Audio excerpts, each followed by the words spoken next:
But I will say this, even if this movement breaks up at a certain point, which probably all movements at some point come to an end, that doesn't mean there won't be a new movement that will start later on, and that movement could even be larger than this one. You know, I think the thing is, working people, I'm a member of a trade union, right? I'm a union member. Most working people in this country are fed up with what's going on. They want to fight for change. Like, I personally, I believe that the labor movement should stop supporting Democrats and Republicans, who are both parties of big business, and should build a Labor Party, which, by the way, in South Carolina, you guys have a Labor Party. I know they ran one candidate for state legislature, Brett Bursey. Hopefully they'll run more candidates. Hopefully New York will follow in their lead, because I think that's the direction we have to go to in the future. Okay, hi. Can you tell us who you are? Yes, sir. Russell Runyon. And where are you from? From Nashville, Tennessee. Wow, and you came all the way up here for this? Made the trip all the way up from New York City originally about 2.5 weeks ago. And altogether, I've got about 9 days under my belt here in Liberty Square. Excellent. Can you tell me why it was important for you to be here?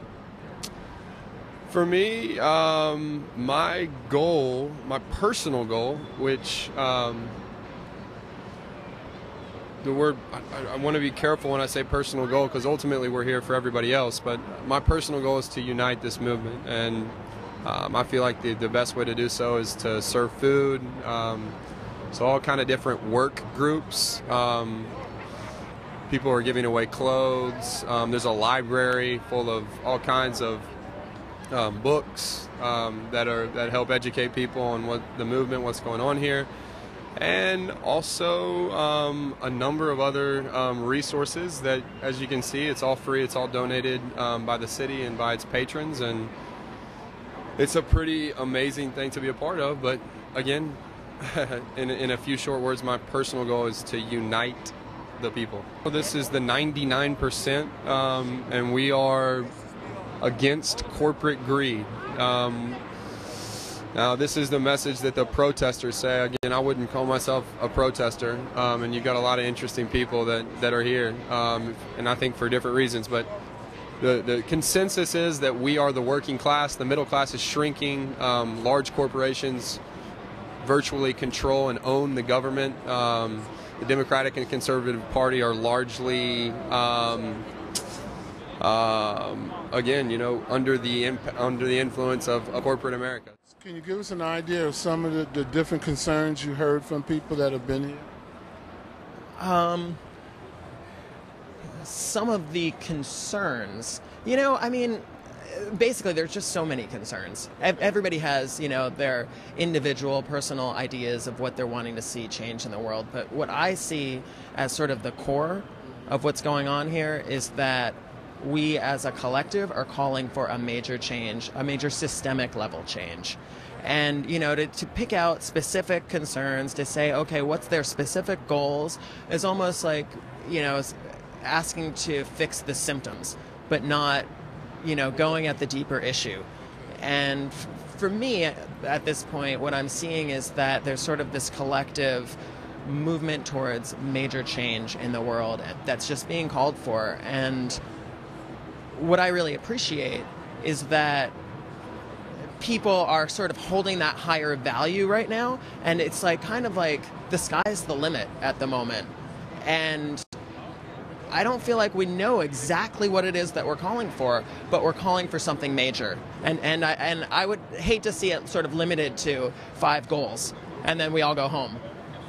So it's, you know, it makes it a little confusing, but it's also the strength of what's going on. Here, we're flipping the bill, the middle class, the disabled vet, you know, and it's just totally unfair. So capitalism, the system is broke.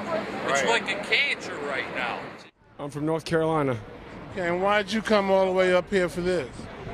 I came up here because this is the most important cultural event that has occurred since the late 60s. Okay, so do you think it's making a difference? Do you see where anything is happening?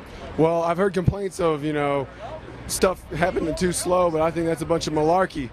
The way I see it, this is the catalyst for the revolution. This has to happen for the bedrock to be laid, for the road to be paved, so to speak, to the place where we want to go.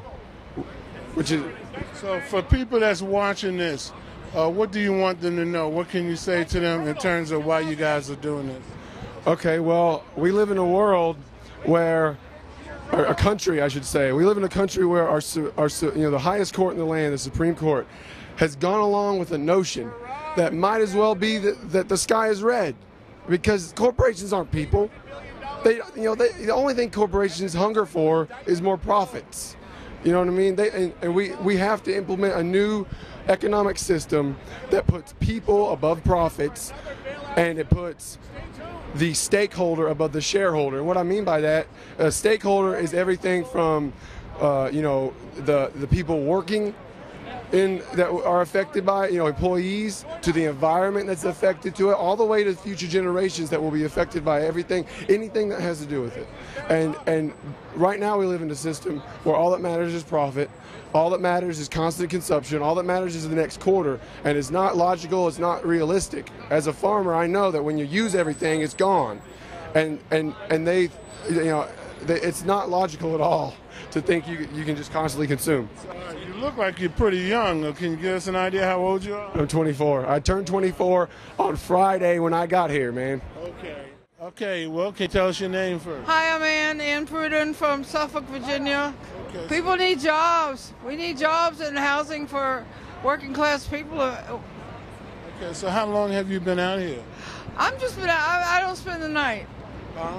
I don't spend the night. I volunteer with my other Okay, so folks. how many days have you actually? Well, it's about the 5th week, right? Yeah. I come out several days a week. I'm retired. Okay. Yeah. So yeah. what can you say to people who don't really understand why you're out here and why you're doing it? I think most people that don't understand are folks that have it made, rich people and don't have any sympathy.